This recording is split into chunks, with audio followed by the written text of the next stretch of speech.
ସମସ୍ତଙ୍କୁ ନମସ୍କାର। ସମସ୍ତଙ୍କୁ ଭିଲେଜ କୁକିଂ ବା ସରସ୍ୱତୀ ଚ୍ୟାନେଲରେ ୱେଲକମ୍। ତ ଆଜି ମୁଁ ରାନ୍ଧୁଛି ଦେଶୀ ଶୁଖୁଆ। କରେଇଟି ଗରମ ହେଇଯାଇଛି। ଏବେ ମୁଁ ତେଲକୁ ଢାଳି ନେଲି। ତ ତେଲକୁ ଗରମ ହେବା ପାଇଁ ଛାଡ଼ିଦେଲି।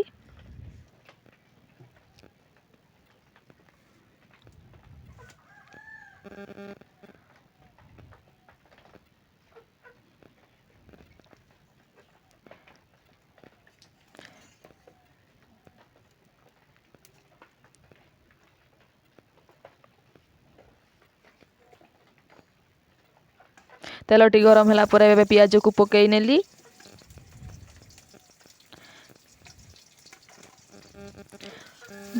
ପିଆଜକୁ ପକାଇ ସାରି ତାକୁ ଘାଣ୍ଟିବାକୁ ଲାଗିଲି। ତ ଘାଣ୍ଟୁଛି ତାକୁ ସିଝିବା ପାଇଁ।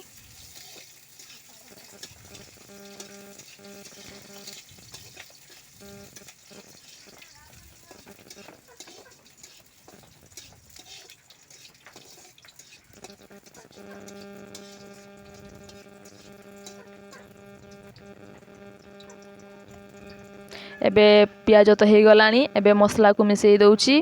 ତ ଅଳ୍ପ ଶୁଖୁଆ, ତ ସେଥିପାଇଁ ଅଳ୍ପ ମସଲା ଦେଲି।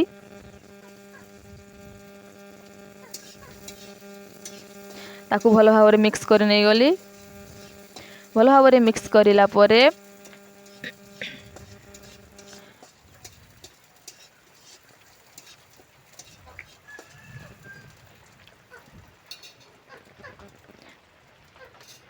ଏବେ ମୁଁ ଦେଶୀ ଶୁଖୁଆକୁ ପକାଇ ନେଉଛି। ତ ଦେଖନ୍ତୁ, ଏଇ ଶୁଖୁଆ ହେଉଛି ଆମର ବିଲ, ନଦୀ, ନାଳରୁ ଅଣା ହେଇଥାଏ। ତ ସେଇ ଦେଶୀ ଶୁଖୁଆ ଆଜି ମୁଁ ରାନ୍ଧୁଛି।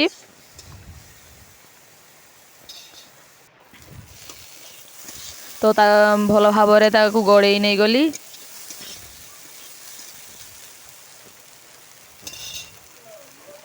ଭଲ ଭାବରେ ମିକ୍ସ ହେଲା ପରେ ଏବେ ମୁଁ ଲୁଣ ପକାଇ ନେଲି। ଲୁଣ ପକାଇ ସାରିଲା ପରେ ଏବେ ମୁଁ ହଳଦୀ ପକାଉଛି।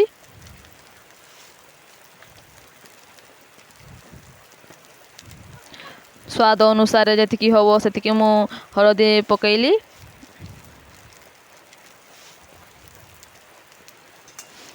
ତ ସବୁ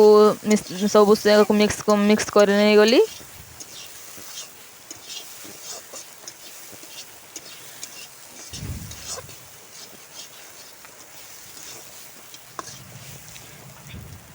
ଭଲ ଭାବରେ ମିକ୍ସ କରି କିଛି ସମୟ ପାଇଁ ତାକୁ ଛାଡ଼ିଦେଲି।